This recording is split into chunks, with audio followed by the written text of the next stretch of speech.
Singapore National Day, 1963. Fourth and last under the old status and grand foretaste of full independence in the new Malaysia to come.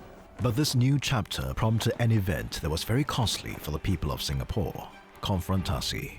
From the get-go, Indonesia was against the Federation of Malaysia. President Sukarno saw it as a neo-colonial ploy by the British to retain its power in Southeast Asia. He announced he was going to crush Malaysia. On 24th September 1963, Indonesia's wave of sabotage and terrorism began in Singapore. It started off with a bombing at Katong Park.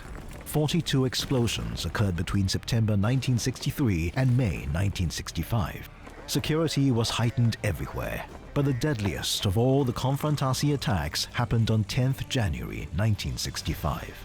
Two Indonesian commandos arrived by raft under the cover of night. They planted explosives in McDonald House. The resulting explosion killed 3 and wounded over 30 civilians. Throughout Konfrontasi, trade between Indonesia and Malaysia was suspended.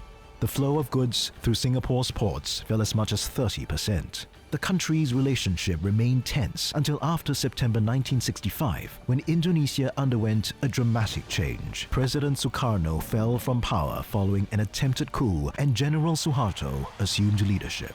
Indonesia's ties with Singapore and Malaysia began to improve gradually. On 11th August 1966, a peace treaty was signed between Indonesia and Malaysia. In that same year, Singapore and Indonesia established formal diplomatic ties. In 1973, Prime Minister Lee Kuan Yew paid his first visit to Indonesia in over a decade. His meeting with President Suharto marked a new era of friendship between the two nations.